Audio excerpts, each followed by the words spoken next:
Sir एक अपना परिचय दीजिए। सर मैं वहीद अहमद। अच्छा, कहाँ के निवासी हैं? ये टिड़ी बाजार बरवाई टोला अयोध्या के निवासी। अच्छा सर, बहुत ही बड़ा मामला सामने आया है।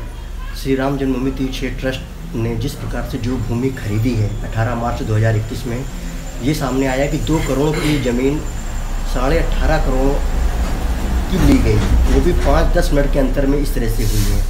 बाग विजेशी का मामला है जहाँ पर 12,080 वर्ग फीट मीटर ज़मीन ली है और उसका आज उन्होंने खंडन भी किया है। तो किस तरह से आप इस ज़मीन को देखते हैं और क्या इसमें सच्चाई है?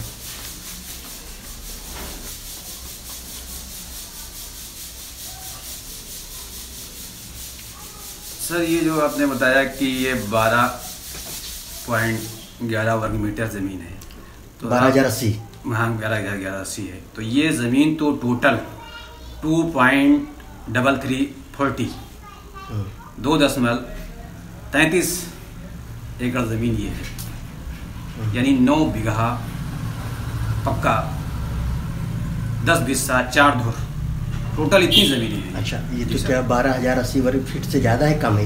ये ज़्यादा है, उससे डबल है। अच्छा जी, मतलब जो आप ज़मीन का नाम हाँ, बता टोटल रहे ये ज़मीन, हाँ जी इतनी है, टोटल ये ज़मीन इतनी है जी। और ये ज़मीन हाजी फ़कीर मोहम्मद जो हमारे आज़ा थे, सन 1924 में इन्होंने इस सारी ज़मीनों को वफ़ रजिस्टर्ड वफ़नामे के तहत वफ़ किया था और ये वही ज़मीन है। तो जिस प्रकार से बताई जा रही है, तो किस तरह से इसको देखा जाए? और आप बता रहे हैं वफ़ की है, उधर वफ़, इधर ये जो ट्रस्ट वाले हैं इसका खंडन कर रहे हैं कि हमने 2011, 2017, 2019 में हमने इसको अनुबंध किया, आज ये ज़मीन हमारी 2 करोड़ की जगह पे 18.5 करोड़ है। तो आप कैसे इसको अपनी कहते हैं, वो अपनी कहते हैं? दरअसल ये ज़मीन 2009 से ही विवादित रही है। 2009 से साहब ये ज़मीन विवादित रही है। इसकी खतौनी सामने है, जो विवादित खतौनी में सारे दर्ज हैं इसकी वो चीज़ें। ये इसकी खतौनी है उस प्रॉपर्टी की, जो 2009 से खतौनी में सारे दरवाज हैं कि ये विवादित रही है। और विवादित ज़मीन का ट्रस्ट को बैनामा लेना ही नहीं चाहिए था, फिलहाल हम तो ये कहेंगे। और विवादित ज़मीन बैनामा कैसे ले लिया ट्रस्ट ने? ये भूमाफियों की चाल है। उन्होंने किसी तरीके से ट्रस्ट को, भूमाफियों ने इस ज़मीन को अलग दलले रेट में बैनामा कराकर और ट्रस्ट को भ्रमित कर बैनामा करा लिया है। अच्छा, तो नाम ये भी आ रहा है कि एक रवि मोहन तिवारी हैं, फिर उसके बाद सुल्तान अंसारी हैं, फिर अभी एक चैनल पे जो है बात बोल रहे थे कि जो है कोई जावेद आलम है, वो अपनी कुछ इस ज़मीन के बारे में बता रहे थे। तो क्या उससे कितना इत्तेफाक रखते हैं आप?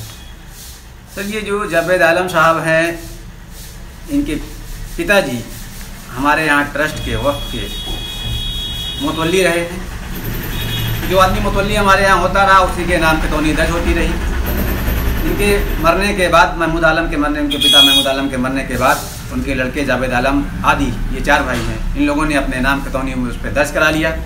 तभी से ये प्रॉपर्टी विवादित रही। किस सन में? 1997 में इन्होंने इसको दर्ज करा लिया, अपने नाम वास्तन दर्ज करा लिया, जो कि इनके पिताजी सन 1986 से 1994 तक इस पर मुतवल्ली रहे।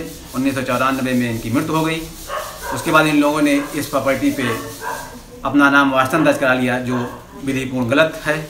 और ये ज़मीन विवादित 2009 से ही विवादित खतौनी दिखा रही है और खतौनी पे दर्ज अमल दरामद है हर तरीके से कि ये प्रॉपर्टी विवादित 2009 से ही चली आ रही है और अभी तक विवादित है।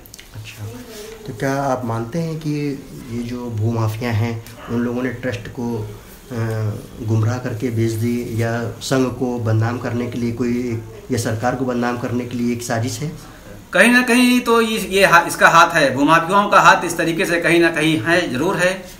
क्योंकि ये जो जिन्होंने पहले एग्रीमेंट लिया था इस ज़मीन को 2011 में, और उन्होंने ही, उनके पिता थे वो बाद में हट गए। बैनामा कुसुम पाठक, हरीश पाठक आदि ने इसको बैनामा कराया, और बैनामा कराने के बाद 2017 से लेकर 2021 तक इनका एग्रीमेंट क्यों नहीं हुआ, वो दाखिल खारिज क्यों नहीं हुई? क्योंकि ये मामला विवादित रहा। राम जन्मभूमि न्यास ट्रस्ट जब इसको लेती है, दाखिल खारिज करा लेती है, उसके बाद बैनामा करा लेती है, उसके बाद इनका दाखिल खारिज होता है। और कहीं ना कहीं ये लोग जो भूमाफिया हैं, ये समाजवादी पार्टी से जुड़े हुए हैं, और कहीं ना कहीं लोगों का जो भूमाफियाएँ हैं, ये लोग, इन लोगों का जो है हाथ जरूर है ट्रस्ट को बदनाम करने के लिए, सरकार को बदनाम करने के लिए, संघ को बदनाम करने के लिए। हम तो ये चाहेंगे कि इस पर निष्पक्ष जांच हो, और चंपत राय जी जो इसके महासचिव हैं वो इसको निष्पक्ष जांच कराएं कि ये प्रॉपर्टी कहाँ से कैसे थी, कहाँ से आई, क्योंकि मौके पे गवर्नमेंट सरकार सारी चीज़ें इनके हाथ में है। ये लोग सर्वा करा रहे हैं इस समय, और ये चाहेंगे तो निष्पक्ष जांच पूर्ण रूप से हो जाएगी, और दूध का दूध और पानी का पानी हो जाएगा कि प्रॉपर्टी वक्त की है, कि वास्तन है, कि घुमाफियों की है, ये साफ हो जाएगा। ये ट्रस्ट की, जी हाँ, ये साफ हो जाएगा। और जो लोग ट्रस्ट को घेर रहे हैं, संघ को घेर रहे हैं, सरकार को घेर रहे हैं, ये भी साफ हो जाएगा। क्या ये दर्ज है इसमें वक्फ में कोई पर मुकदमा भी था? जी हाँ, ये सुन्नी सेंट्रल वक्फ बोर्ड के रजिस्टर्ड दफा 37 में दर्ज है ये प्रॉपर्टी, भाग विजेशी। जी हाँ, भाग विजेशी की, और उनकी रिपोर्ट भी है। उन्होंने वक्फ बोर्ड, सुन्नी सेंट्रल वक्फ बोर्ड ने एक रिपोर्ट भी दी है, जो ये है, उसकी रिपोर्ट ये है, दिखा दीजिएगा, बना दीजिएगा। फिर ये उनकी रिपोर्ट है। उन्होंने ये लिख के दिया है, ये वही प्रॉपर्टी है जो सन 1924 को वक्फ अल औलाद वक्फ की गई है हाजी फकीर मोहम्मद के द्वारा। ये वही प्रॉपर्टी है जो कुसुम पाठक और हरीश पाठक आदि ने बैनामा लिया है। ये मुकदमे वगैरह इस पे थे? हाँ, इसके मुकदमे नायब तहसीलदार के यहाँ चल रहे थे, अभी भी चल रहे हैं। इसके मुकदमे वास्तन भी चल रहे हैं, वक्फ की तरफ से भी इसके मुकदमे चल रहे हैं। बैनामा कंस्ट्रक्शन का मुकदमा जूनियर डिवीज़न के यहाँ चल रहा है, और जो इन्होंने जावेद आलम आदि और कुसुम पाठक आदि ने जो इस प्रॉपर्टी को जब बैनामा लिया था, तो उसी के बाद FIR भी दर्ज है। FIR की ये कापी है